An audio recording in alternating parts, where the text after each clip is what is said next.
Hey, Spider Nation, welcome back to another episode of Spider-Man's Tangled WebShow. I'm Jonathan, webmaster of SpiderManFanRave.com, SpiderManFanRave.com, and joining me tonight in a very, very bad mood is James. What's going on, James? Why are you in such a bad mood today?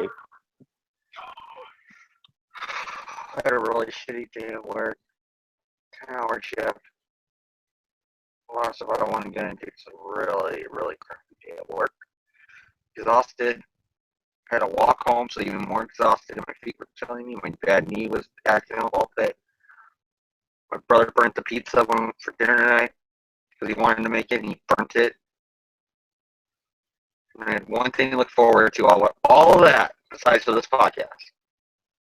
My Green Bay Packers on the same weekend when Brett Favre went in the Hall of Fame, playing the Hall of Fame game. And fucking morons in goddamn John's state, and he's laughing right now, and I'm pissed off, don't know how to fucking paint a football field. Congratulations, John. Just because your football teams, the Browns and the Bengals, fucking suck. They're called the Bungles, and the Browns don't even know if they're even in the league or anything because they're always moving and coming back because they suck so bad. You gotta pissed off my Packers by not painting a goddamn field for them on Brett Favre Day when Brett Favre went in the Hall of Fame. I'm sorry. I'm so pissed off right now. Yes, I don't mean to sound like a dick and be laughing about it. I'm sorry, but Ohio sucks. I hate Ohio. I'm from Ohio, so any people from Ohio who are offended right now, I'm from Ohio, and It seems like whenever there's something I like in a Hall of Fame in Ohio, something gets fucked up. The Kiss reunion at the Hall of Fame a few years ago didn't happen because the Rock and Roll Hall of Fame, also in Cleveland, Ohio, said, we're just going to put in the 4 original band members. And Kiss said, well, we had more band members than the original 4. Can everybody go in with us since it's Kiss going in? And they were told, fuck you. And so they said, well, fuck you, and didn't play. And now the Packers don't play. Both of them are in Ohio. I think it's a conspiracy theory against me. That Ohio just wants to say fuck you because I make so many jokes about that damn state in front of John.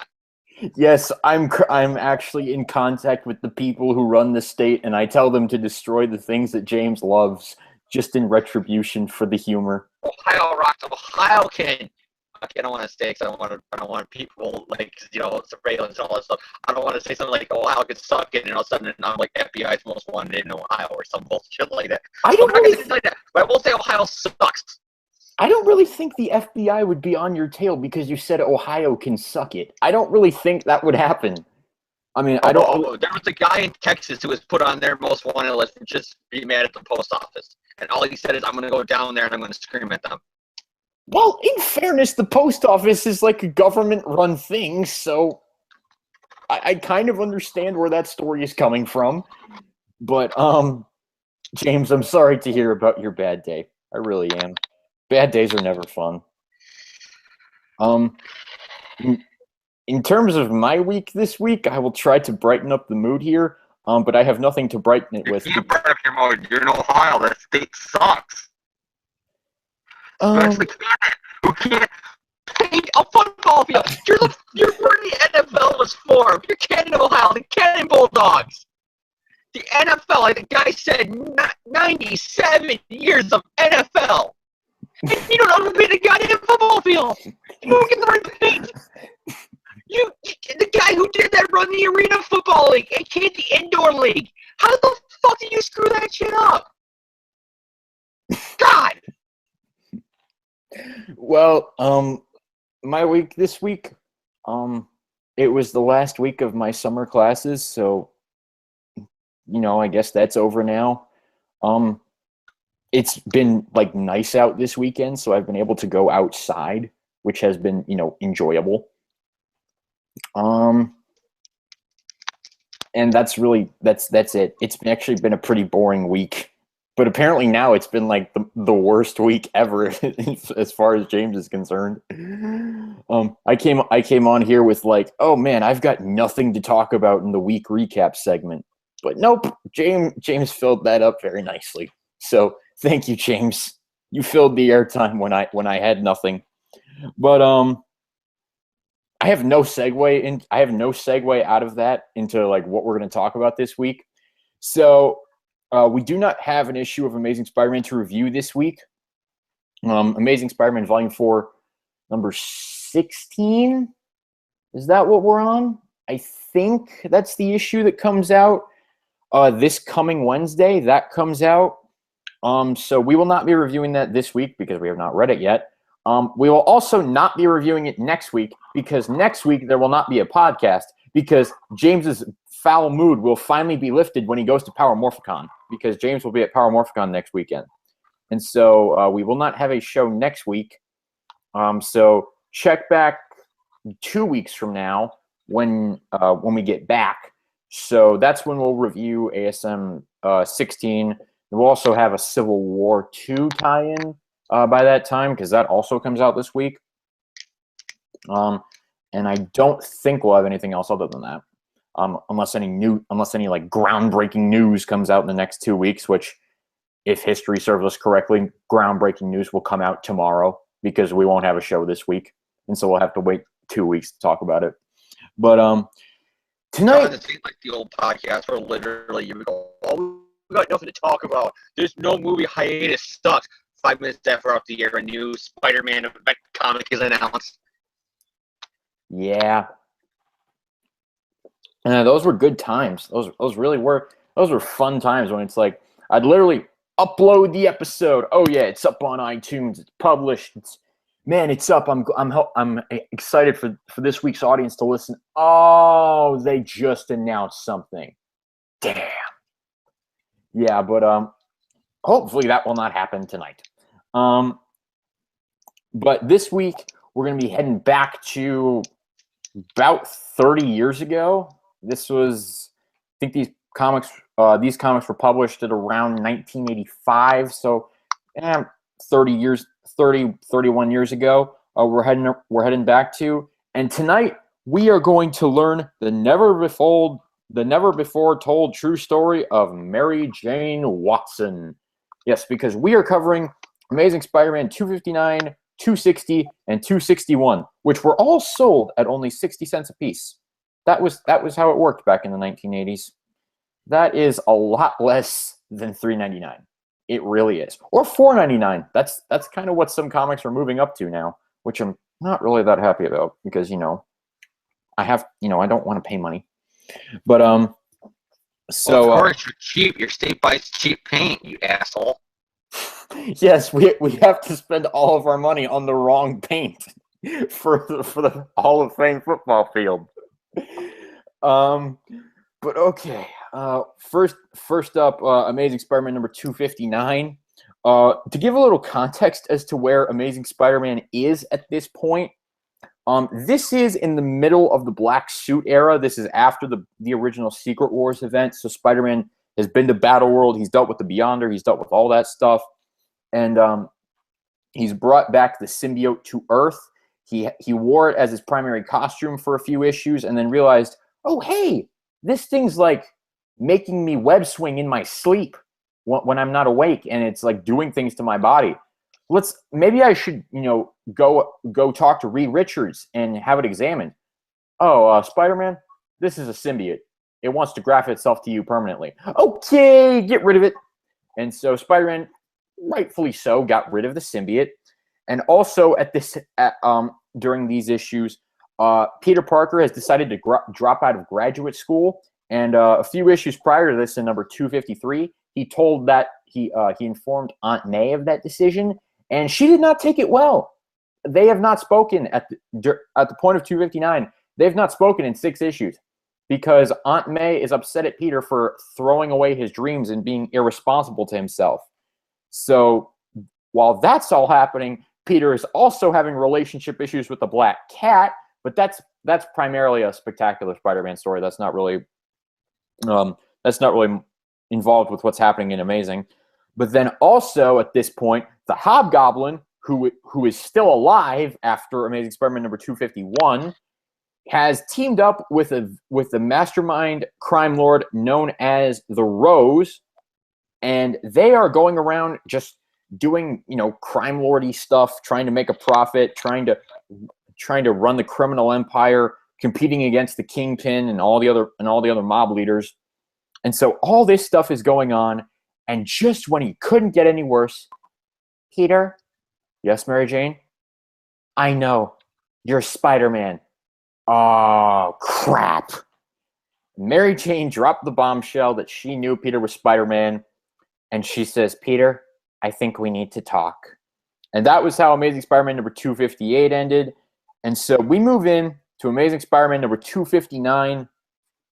Let me just give a rundown of the creative team here. Tom DeFalco, writer, Ron Friends, penciler, Joseph Rubenstein, finisher, Joe Rosenletter, Bob Sharon, colorist, Danny Fingeroth is the editor. Jim Shooter is the editor-in-chief at this time. Amazing Spider-Man 259, All My Pasts Remembered. So Mary Jane and Peter are walking in Central Park. It's a wonderful day. They're both dressed in, I guess, their workout clothes or whatever. They're walking by a nice fishing pond. I'm real glad we finally got this chance to talk, Peter. I can just imagine how crazy your life has been lately, especially since I told you that I know you're Spider-Man. What am I going to do? How can I ever convince Mary Jane that she's wrong about my secret identity? Should I even try? I care about Mary Jane. I really do. What's the harm in her knowing that I'm Spider-Man? And so Peter is all like, man, she's an airhead. She gets, she's very out there. She's never really been good with, all of this stuff. And Mary Jane's like, well, I'm gonna call BS on all of that because turns out I've been putting on a brave face for everyone my entire life. And so, yeah, you told me. Well, actually, no, I told you that I know about your deepest secret. Let me tell you a few of mine, Peter. It turns out that Mary Jane's father was kind of a douche, like a major douche, and a major piece of something I won't say on this podcast to make it family friendly. Piece of straw. We'll replace it with that. But it was. Why was I worried about making it family friendly when I just said douche? Never mind. Okay. So Mary Jane's. Is douche ain't a bad word? Oh, I was always taught it was, but So Mary Jane's human bodily function. Mary Jane's father, he was very abusive. He always took his frustrations out on Mary Jane, her mother, and her sister Gail, even striking her sister Gail at one point. Mary Jane and Gail had different ways of dealing with this. Gail took up dance lessons, and Mary Jane was always, the quote unquote class clown, as she liked to call herself. She was always acting. She was always smiling, putting on a brave face. And her mother was obviously, traumatized by the whole thing because she didn't really know how to deal with any of this. And so one night after her father struck her sister, Mary Jane ran out of her house, and in the middle of her neighborhood, she just ran into two girls that she knew. Hey, Mary Jane, where are you going in such a hurry? You okay? You look like something's wrong. Wrong? Are you kidding? Nothing's ever wrong with Mary Jane Watson. And so that sort of gives an establishment to the whole let's party, dog attitude that she's had basically her entire. What is she, a 90s black rapper, John? Let's party, yo, dog. It's wiggity whack. But let's. My nizzle. Word. Okay. So. Are you down with that? Sucker. Don't hate the player, hate the game. Don't hate the player, hate the guys who couldn't paint the field. Oh, go fuck yourself, John. Go fuck yourself. Your state is dead to me. All right. Well, so what was I even talking about? Oh yeah. So eventually Mary Jane's mother left their father, as she should have, because I understand that decision. And they basically were floated around from relative to relative, and eventually they ended up at Anna Watson's house, which of course is which is his sister. Which seems like if you want to get away from a psychopath before is going to murder your family in a drunken rage, his sister is the place to go. Yeah, that did kind of throw me off a little bit as well. I'm like, I wouldn't go to anyone on that side of the family. Like that's just my inkling. But It's because it kind of wrote themselves in a hole because they're like, oh, well, we'll explain that Mary Jane went out to live with her aunt because of her family's domestic problems. But Anna Watson is the sister of the abusive father. Wouldn't that make her more access of him visiting Anna and that hence being near Mary Jane? Oh, we didn't think this through because Stan Lee wrote them that they're clearly like paternal related and not maternal. Oh crap. oh yeah, so Mary Jane, they end up at Anna Watson's house, and she talks about the first time she ever saw Peter. I must have been around 13 when I first laid eyes on you, Peter. You were just starting high school, and you looked so serious, a real Who bookworm. started high school at 13? I was still in the 7th grade. Well, they established that Peter was a year older than her, so he was around 14 at that point. Oh, yeah. Do you remember how our aunts were always trying to get us together? Do you, Peter? How could I ever forget? Aunt May was always trying to set me up with Anna Watson's niece, but I still managed to put off meeting you for years. Foolish boy.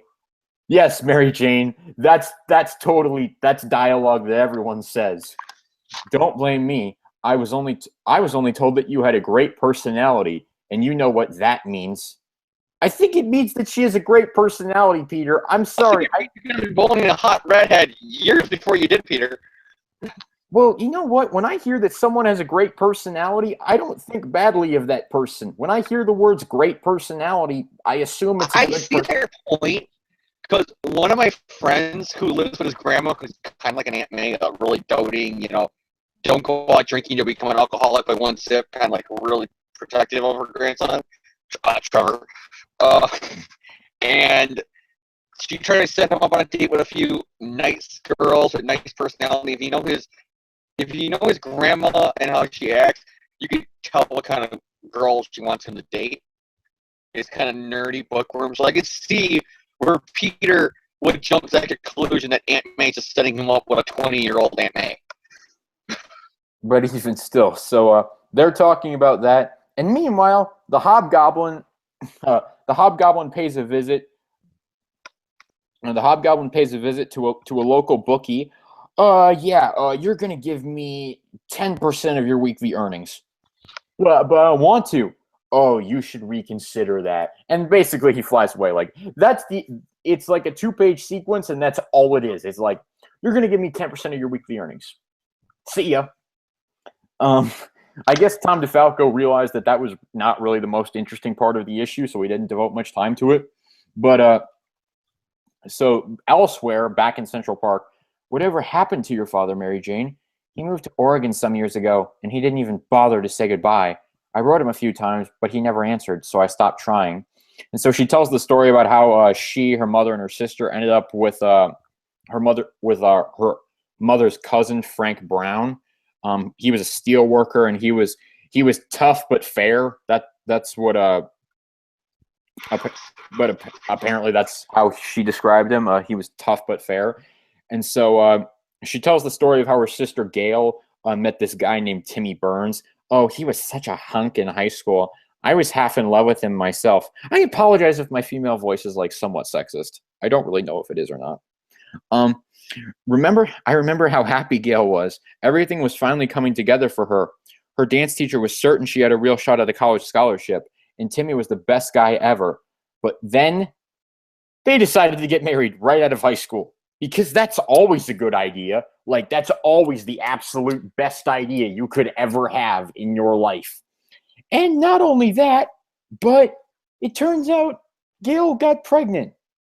Because that's the second best decision that you could ever make. No, actually, no. That's the best decision that you could ever make out of high school. The second best is to get married. That was sarcasm, by the way, for anyone who didn't understand that. But yeah, so Mary Jane is telling the story, how Gail got pregnant, and you can see from the artwork in the panel that Timmy is a little less than thrilled about it. Gail's boyfriend Timmy is a little less than thrilled about it. And so you cut back to Mary Jane and Peter. Come on, Mary Jane. It couldn't have been that bad. I thought he loved your sister. He did, but that didn't change the facts. Timmy had barely finished his first year of college. He loved Gail. I'm sure he did, but that didn't mean he could accept the responsibility of raising a family. True love? Ha! It doesn't stand a chance against reality. What good is it anyway? And meanwhile, the Hobgoblin breaks into another bookie place and decides to demand 20% of their earning, or 10% of their earnings. Because we have to remind everyone that this is a Spider-Man book and not just a soap opera. So Mary Jane tells the story of how Gail and Timmy's marriage deteriorated and how their mother's health ultimately failed, and she left them because she had to go to a better place. And so Mary Jane, and it shows Mary Jane and Gail at the grave, and so she's Gail's talking about how, I know things look pretty bad now, Mary Jane, but we'll find a way to make things work out. Trust me. Once I have this baby, I'll get a full-time job, and you won't have to work so hard after school.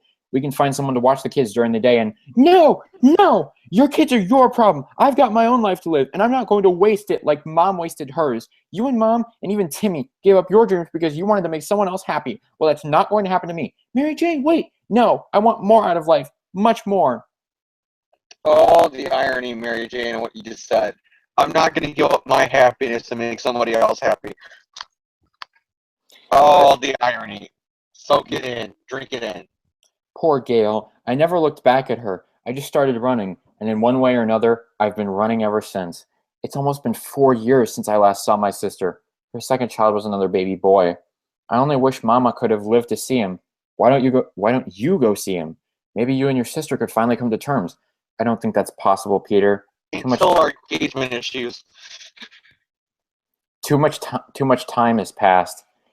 I've phoned Gail a few times over the years, and she's never been happy to hear from me. I don't think she's ever really forgiven me, and I don't blame her. I've never forgiven myself. My Aunt May once told me that Mary Jane and I had a lot in common. We've both lost so very much. Aunt May. When? Because Aunt May always saw her as not the party girl, but she always thought her as a nice girl with a personality. She never saw Mary Jane's personal life. There is. I know that quote is in an issue somewhere. I can't tell you what issue it is. I don't know where it is, but I know that quote is in an issue somewhere. That's not wrong. I know Mary Jane makes that quote when Betty comes back and she breaks up with Peter because she makes a comment about, everyone I know has a shitty marriage, and she names off her parents. But that's it. It's like she's breaking up with Peter. She's angry at him for basically making out and or banging Betty, and she says, everybody has a shitty marriage, they have a shitty marriage, and my parents had a shitty marriage. And that's it. That's as far as I remember them ever bringing up the fact that she had trouble her whole life. And it was just, my parents got a divorce. Which a lot of parents have a divorce. It doesn't mean that, they're drunk, abusing each other, beating them. Yeah, so Peter's thinking about, oh man, Aunt May won't talk to me because I told her I'm dropping out of grad school. And so he's thinking about, man, I don't know what to do about Mary Jane knowing my secret identity. The girl just bared her soul to me. How can I lie to her now? I really didn't mean to lay all my grief on you, Peter. It just sort of came out. You're a good listener. In a funny way, I suppose this makes us even. What do you mean? I know your greatest secret, and now you know all of mine. And so they're like, yeah, we're best friends forever. And so meanwhile, at the Baxter building, She-Hulk is talking to Reed Richards about the symbiote, and he's explained to her, what it is exactly. It could contain a certain level of intelligence. Give me a break. Next, you'll be telling me that it's capable of feeling emotions like love and hate. And it's leading up to the symbiote breaking out of the Baxter building. And Hobgoblin has a new target. He's going after the Osborn family. Peter goes back to his apartment. It's a shame Mary Jane had a date tonight. We were getting along so well. I wonder if we could ever... Whoa! I don't like the direction that thought was taken. I'm already in love with the black cat. I shouldn't even be thinking about Mary Jane in that light. But I can't seem to help myself.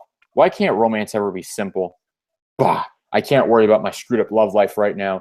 So Peter's like, I'm going to go see Aunt May. I'm going to fix things right now. Oh, but before I do, I'm going to turn on the evening news.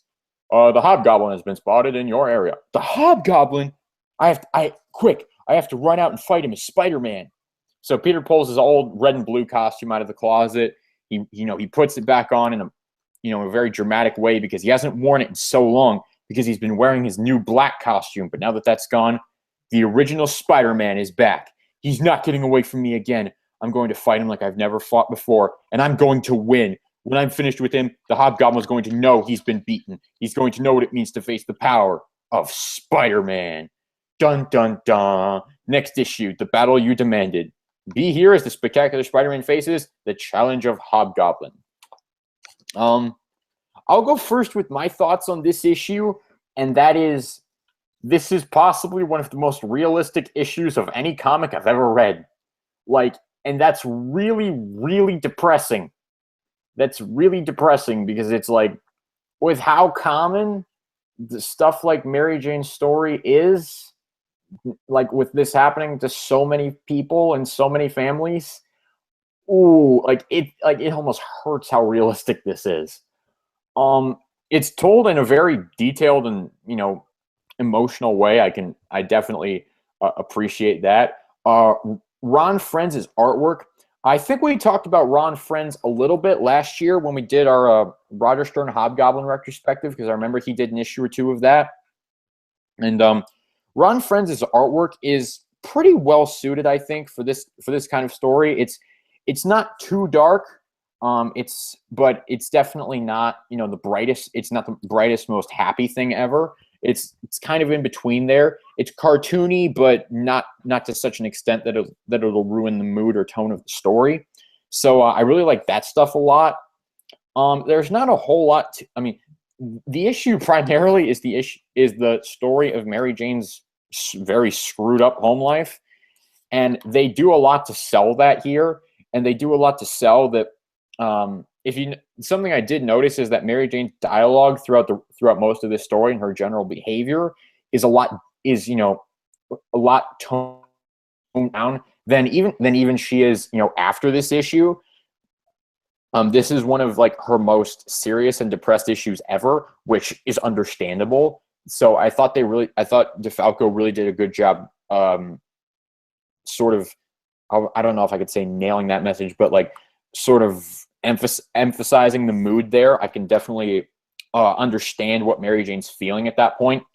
So all that stuff is pretty good. The Hobgoblin stuff is purely set up for the next two issues, which we'll get to in a minute. The final 2 pages with Spider-Man suiting back up in the red and blue suit is pretty cool to see. I'm not really sure that the running commentary of, oh, this web shooter checks out. Oh, this web shooter's fine. Oh, this boot still fits. Oh, this glove. Oh man, it's all so good. The Hobgoblin, I'm going to fight him as soon as I suit up. I'm not sure all that stuff was needed. I think you could have just had a blank page of just him suiting up, and you could have gotten the idea that it was supposed to be dramatic. But even still, I thought it was pretty well handled overall. So I give this issue a thumbs up. It's perfectly solid. It's very good. No, excuse me. Like I said, the Hobgoblin stuff is mainly just there as setup, but what really sells it is the Mary Jane story, and this is the true turning point where Mary Jane can never go back to being the character that she was in the 60s or the 70s or even the early 80s at this point. They always have to take what they did with her into account after this issue. You really even can't. Though it pisses off some people currently at Marvel. You really can't retcon this out. So it's definitely. And it's a good character. It's good character introspection. So yeah, I give it a thumbs up. It's perfectly solid and really enjoyable part 1 to this 3-part arc. So James, what do you think of Amazing Spider-Man 259? It's a good comic. It's a really good comic. I read it not today, but I read it yesterday. Your Friday night or Saturday night last night. You don't even work too much, or you can't even remember if it was yesterday or 48 hours ago when you did something. It's really good. The Mary Jane stuff is really hits close to home. Not personally for my family, because my parents never got divorced, but my parents all my friends are family. My parents are the only ones that are still together. So even though my parents have never directly got divorced, I got aunts and uncles who had been divorced, friends' parents who got divorced, neighbors who got divorces, coworkers and bosses and teachers and you name it. So it's pretty shitty, but it's especially shitty when you see just how much of an asshole Daddy Watson is, especially when you get towards the marriage engagement issues, where he's a downright bastard. Where he's a downright, like a literal criminal. Well, I mean, he was a criminal anyway because he hit his daughter, which is child abuse, but still. But yeah, I know what you're thinking. You're thinking like mustache twirling bank robber, like that. He became that. Mm-hmm. Which is a comic book. So it's really good. The art's really good, and like you said, Mary Jane here. This is the turning point because they would have. There's been hints that there's something deep down there that there. Like you go to the death of Gwen Stacy and her staying, and that line, like I said in the Betty issue, when Betty comes back and she breaks up with Peter, where she says, my parents got divorced, the marriage sucks, or whatever it was. And she even says her sister, my sister's divorced, my dad's divorced, marriage sucks. And so you got stuff like that, and when she came back, she would be kind of like the shoulder for Peter to cry on. But this is where Mary Jane, where they start to say she's no longer going to be the one-dimensional party girl, which is little hints of something deep down there. We're going to show you what it is, and we're going to make sure a full fleshed-out character. And it's a great issue. It's a great comic. This is really good because it makes the character, three-dimensional. It has weight now. It's believable. It's realistic. And Marvel thinks this ruined the character. I mean, literally, you see interviews with people at Marvel, and they point at this issue as that ruined the character. And it's like, what? You made her actually a fleshed-out human being that ruined her? Yeah, well, I guess that's. I guess. Well, I mean, everyone's entitled to their own opinion. I guess there are people who don't like this issue. There are people who don't like this run. So, I guess everyone's just entitled to their opinion. I guess. But James, what do you give this issue? Do you give first of all any other thoughts, and do you give it a thumbs up, a thumbs sideways, or a thumbs down? Thumbs up. Okay. I don't know if people could see that because there's only two of us. So, and he didn't make any noise, so I wasn't sure if he was actually showing up on the screen. But so we'll move on here to Amazing Spider-Man number 260. Same creative team as last time, except Brett Breeding is also helping Rubenstein on the finishes. And James is going to be tackling this issue. So, James, why don't you run down the recap of Amazing Spider-Man number 260, The Challenge of Hobgoblin? Well, speaking of dysfunctional, abusive families, here comes the Osborns.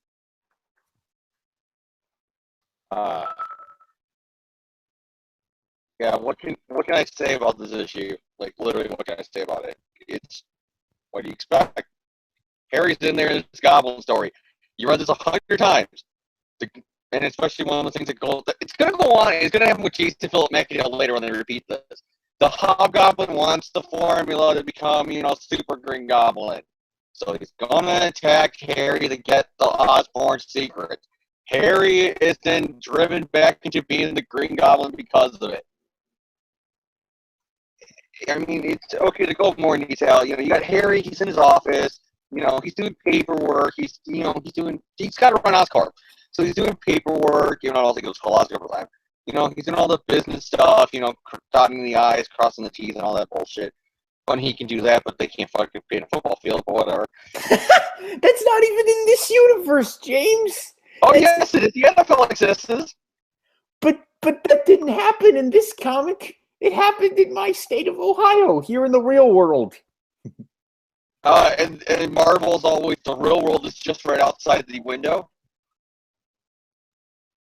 Yeah, well, when Spider-Man shows up in the real world, then we'll have a talk, James. Well, then we're going to talk to him because it happened. The Hobgoblin does what every goblin should do, especially when they're messing with Harry. He goes for the window and yells, "I want your shit!" That's never going to get old. That's never going to get old, ever. No, I'm not bullshitting you. He literally, he doesn't literally say it, but he comes in the window and he wants all the Osborn journals so he can make all the weapons, the Goblin Serum, and all that bullshit. And then when Harry claims he has no fucking clue what the Hobgoblin's talking about. Well, because can you imagine that? Like I said, Harry's just sitting at the office doing, oh, I gotta sign a paperwork. Oh, the stats are in. Okay. Oh, we made this much money this quarter, this hour. Oh, what the fuck is this guy doing breaking in my window? That's kind of weird. What? He's getting closer. What the? I want your shit. What? I want your shit. You know what? I want your dad's journal. My dad didn't keep a diary. No, not a diary. Okay, his diary. Here. Oh, trust me, I read my dad's diary before. All he talks about is having anything for blonde women and laughing maniacally at every page, going ha ha ha ha ha ha ha ha ha. You know, that's the kind of thing that just ruins the workday. It really is. It's just like you're just sitting there. A guy goblins going through your windows and I want your shit. Yeah, it's like you're just sitting there minding your own business, signing paychecks. Boom! It's like, who's gonna pay for that? And then the Hobgoblin comes out with a brilliant idea that, sports teams do and kids with Pokemon cards do. He goes, I'll trade you something. I'll be your friend. Oh, come on, pretty please. Please. I'll paint your football field correctly. Go fuck yourself, John. And then Spider-Man swings by and goes, wow, somebody's got to go clean this mess up. And I'm taking this, going to be the guy in the Goblin Glider. And the Hobgoblin's like, I'm not ready to fight. Get the hell away from me. I don't want to be by you. There's no profit in my own annihilation. There's no profit to be made in my own annihilation. That's an animated series quote. And then so he flies away. And he, Spider-Man starts, beating up a chandelier so he can drop it on the Hobgoblin. And then the Hobgoblin changes his mind and goes, I'll destroy you, Spider-Man! And then at the Daily Bugle, Betty, tries to call her husband Ned, and she wonders, where can he be? Because we gotta set up that Ned maybe is another goblin for the 5th time before he died, and even after he died. Like, pretty sure if they could, they would have had him be a candidate for BMS. I kid you not. They would have had Zombie Ned appear in an issue just to say, oh, maybe he is the menace. And then, so it's doing all that stuff, and then Robbie Robertson says, yeah, we're also missing Peter Parker and Lance Bannon. All the Hobgoblin's doing stuff. Now, we know Peter Parker's secretly Spider-Man, but why is Lance Bannon gone? Also, could he be the Hobgoblin? Dun, dun, dun, dun, dun. And yeah, that's pretty much what's going on with this Bugle scene. And then the struggle between Spider-Man and the Hobgoblin is like, literally, they're just going right through Oscorp, and Peter's probably playing Deja Vu for the 100 times he did this with Norman, or whatever. And then the Hobgoblin's like, okay, let's stop for now. And then he becomes like a 15-year-old wanting to fight another 15-year-old girl. I'll challenge you to fight, but you're meeting me behind the school at 3 o'clock. Be there. Or he kept channeling his inner professional wrestling like, well, let me tell you something, brother.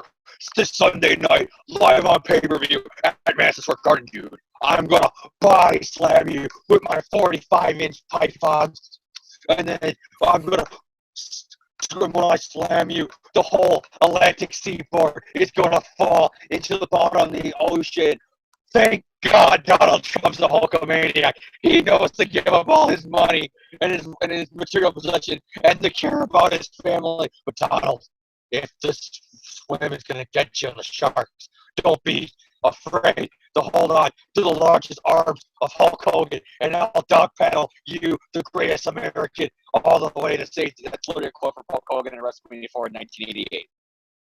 What just happened? What just happened? When do I ever get to bring up the podcast Hulk Hogan talking about what great American Donald Trump is and how he, thank God he's a Hulkamaniac? Because he knows not to care about only money. Hashtag fuck Trump. Okay, now that we've... Hobgoblin's like, we're going to fight, but not here. I'm going to pick the place, and then I'm going to leave for now. Bye. We'll meet again, Spider-Man. I'll get you next time, Gadget. Same bullshit. All right. And then Spider-Man is like, he attaches, something to to the Goblin Glider, his webbing, and he's like swinging around with him. And it's that image that you see a lot where he's on the glider and he's swinging, and the Hobgoblins are going, "What?" And then so he decides to swing Spider-Man in front of a train, and then he assumes Spider-Man's dead, which you would. Yeah, it's like that's a reasonable assumption. You just got hit by a moving train. How many times does a supervillain watch Spider-Man and their first thought is, he had to be dead? Well, you said it the first 1,000 times you have fought him. Maybe this time we should go check. There is a scene in the extended cut of Spider-Man 2 from 2004 with Tobey Maguire, which is still kind of upsetting that we have to clarify which Spider-Man 2 we're talking about. But there's a scene in the extended cut of Spider-Man 2 where Doc Ock literally has Spider-Man, by the neck on the side of the train. Another train comes by, hits him, knocks Spider-Man off like basically like a fly swatter. And Spider-Man just swings right back at Doc Ock like nothing happened, and it's badass. But okay, I'm just that's a tangent. I'm sorry, but not unrelated. So James, how does the issue close out? Well, the issue ends with Mary Jane now, being like, Mary Jane, we have to see her again after what happened with the last issue. And then all of a sudden, a fast car approaches and the tires are screeching and it's really panic. And it ends up being Liz. And Liz is, pregnant at the time. She's going to have little Normie, even though Harry doesn't give a fuck about Normie, but whatever. They both, hustle and get into the car. And they got to carry Harry away because Harry is, going to die, and Liz doesn't want to be a widow. Irony. None of that is happening, James. I think you're hallucinating. I think maybe you have fumes from the wrong paint being on the field. I'm sorry, I'm tired. Am I reading the wrong issue? No, it's just Mary Jane and Liz were out to lunch, and they end up getting kidnapped. Harry sees it happening from down the sidewalk. He comes and tries to stop it, and he gets punched out by... I was falling asleep when reading the issue. I can't believe I fucked up that bad where I thought that they were taking Harry. No. So, Harry is left behind, and Mary Jane and Liz are kidnapped. And the issue ends with Peter climbing up the side of the train and, being like, poor Harry. He's had so much pain in his life, but he could never go back to being the Green Goblin. Could he? Dun dun dun. The sins of my father. Next second time we did a Hobgoblin arc where Peter has the most biggest where his first thought is the Hobgoblin. He's gonna turn Harry back into the Green Goblin. All right, James. But what did you think of ASM number 260? It's good. Really good issue. I make some jokes about it, but that's because it's a goblin going through a window. Whenever there's a meme now of a goblin going down a window, I will make that joke. But the rest of it is really good. It's got some corny comic moments. Like I said, the bully who challenged the kid to beat him up after school in the parking lot. That's the biggest little Hobgoblin did there. That didn't actually happen either. Hobgoblin was just trying to get away. That's basically what he was doing, though. He's like, "Oh, meet you next time, Spider-Man," and bullshit like that. But at no point did he challenge. I read it at 8 o'clock at night when I was fucking tired because I just worked a 10-hour shift. I had to go in at 3 in the morning to work another 10-hour shift. Yeah, okay, okay, we'll be lenient there. That's understandable. But yeah, from what I can remember from my sleep-induced coma of drunkenness, I guess, where I misremember everything, it was a good issue, but it probably was shit now because I don't remember what actually happened. All right, but I'll save James here and say I like this issue. I really like this issue. It's one of my favorites from Tom DeFalco's first run on Amazing Spider-Man. The Osborn story is really good. The beginning with Peter as Spider-Man going around and just trying to find information on the Hobgoblin is pretty entertaining. But it is kind of weird that at the end of the last issue, he'd been talking about how his web shooters are working at full strength. Everything works out, everything checks out fine. And then one fails on him. It's like, Tom, did you read your own issue last time? I'm not sure because that seems like a little bit of a continuity error to me. But anyway, I mean that stuff's all fun. The Ron Friends art is still great. I really like the scene with Mary Jane walking up to Liz and Harry, and she's like, married life certainly seems to agree with them, and they're both excited about becoming parents. I just hope nothing crops up to spoil their happiness. Obviously, in character for her after the last issue, so that's all really good stuff there. The fight between Spider-Man and the Hobgoblin is pretty good. I find the moment where Spider-Man knocks Hobgoblin into a toilet stall, I don't know why, I just find that to be a very amusing image, especially with Hobgoblin just like really crouching there. And Ron Friends' art kind of makes him look like a little bit of a child. I'm not sure why, but I just find that to be entertaining. Obviously, the train scene reminded me of the Ultimate Cut of Spider-Man 2 with him on the train, so that always brings back good memories. And obviously, the Osborn story is pretty good. There's obviously nothing that comes of it, not until the 1990s, so that's way down the road. But I mean, it's good drama for at least the time that this issue was published. Obviously, looking at it now with hindsight, we can see that nothing was ever going to come of it. But you could see, well, at least I can justify in my mind back then, at least, thinking that maybe something was going to come of it. So all that stuff is pretty good. I give it a thumbs up. I think it's really solid. I think it's really good. And it's a solid second part to this 3-part arc. So we will move on and close out here with Amazing Spider-Man number 261, just after I drink my water. All right, thank you. It really is alcohol. It's water. I promise it's water. Pure Aqua Spring water. If they want to sponsor us ever, I say that every week, but if they ever want to sponsor us, I'd be okay with that. So Amazing Spider-Man number 261, The Sins of My Father. Same creative team as the last 2 issues.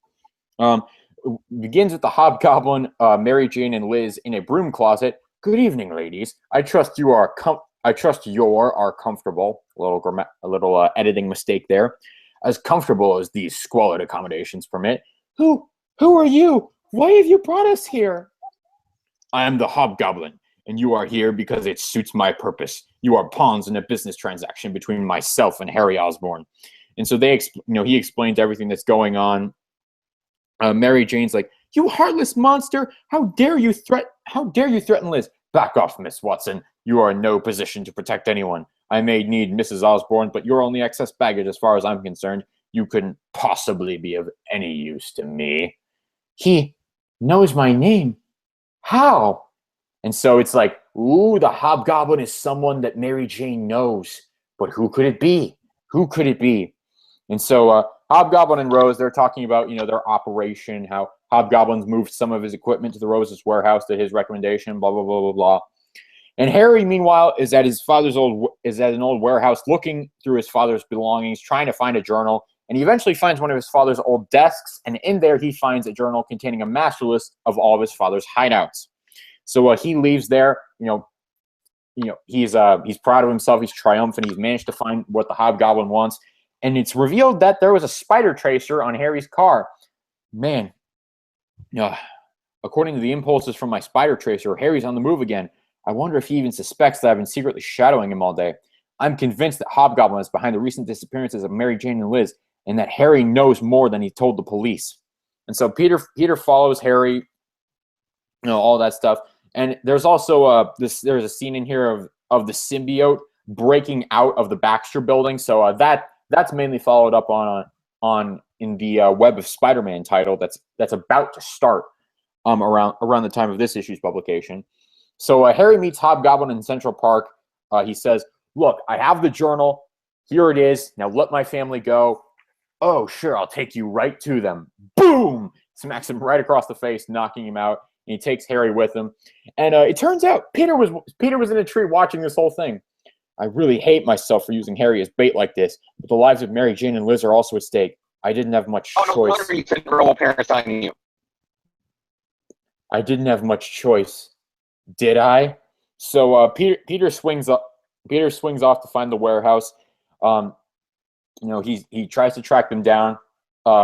He eventually finds the Rose and Hobgoblin's hideout, and Harry is thrown in with Mary Jane and Liz. And he says, "Don't worry, I won't let anything happen to you. or our baby. Harry, where did you get that gun? Harry, what is your plan? Just follow my lead, Mary Jane. Hey, cut the racket before I... Well, what have we here? And so Harry's like, I'm gonna shoot you. No, you're not. Yes, I am. No, you're not. Yes, I am. No, you're not. Your gun's not working. No, I'm not gonna shoot you.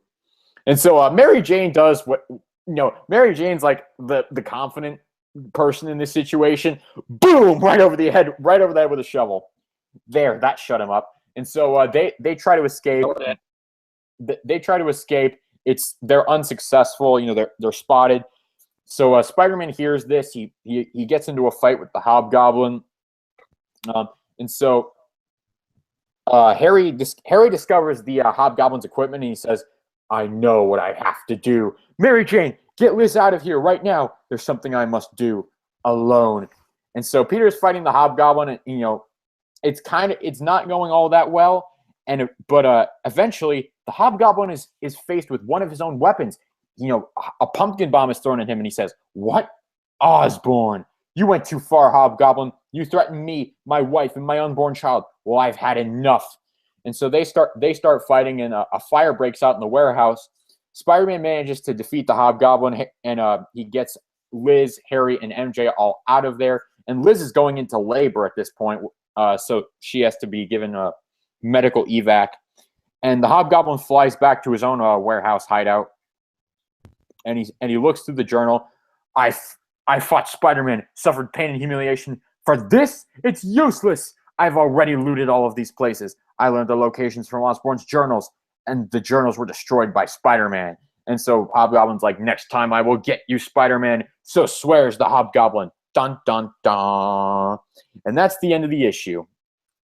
So, James, we'll let you go first with your thoughts on this one. What are your thoughts on Amazing Spider-Man number 261?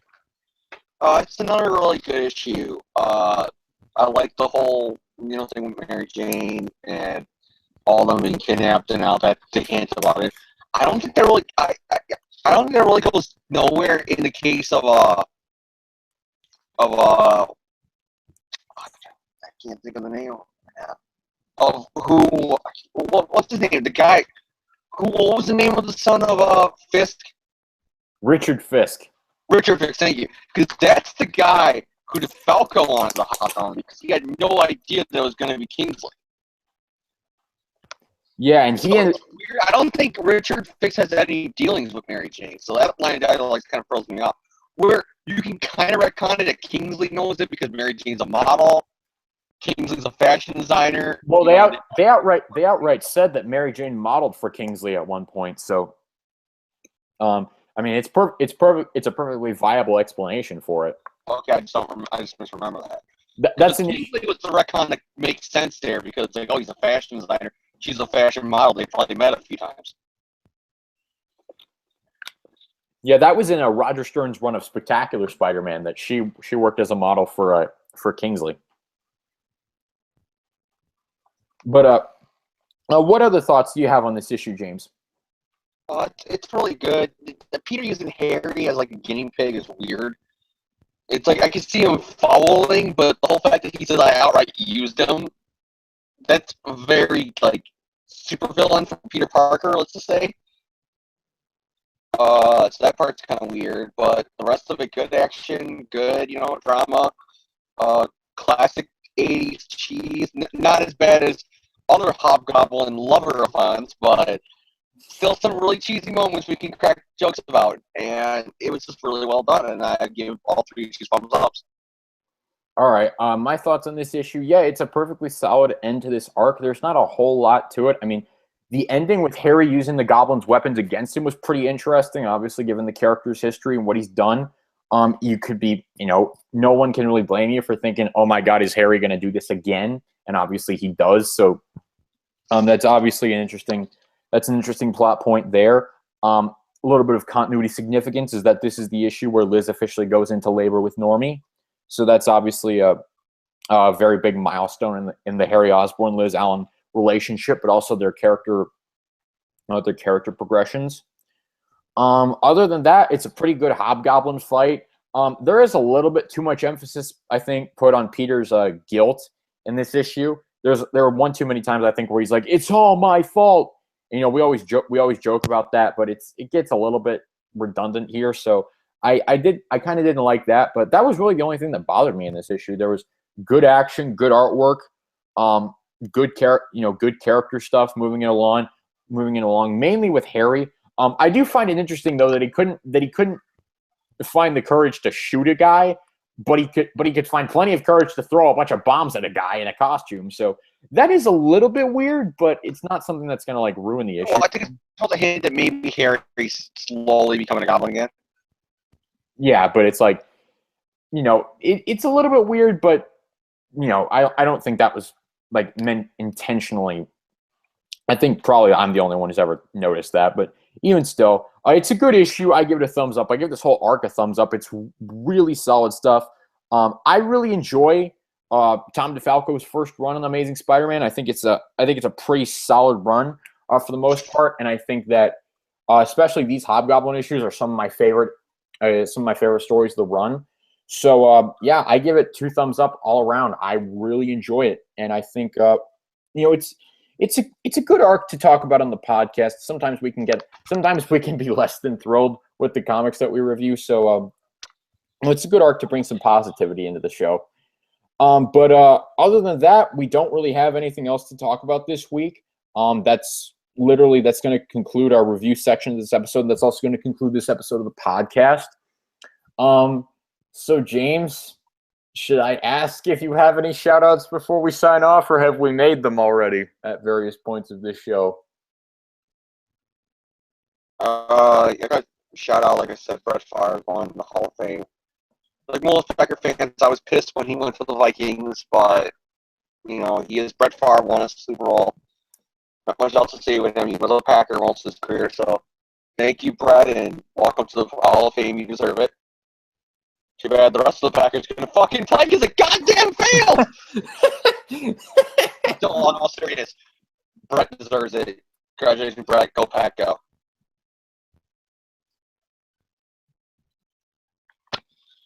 Okay. My shout out. Okay. What?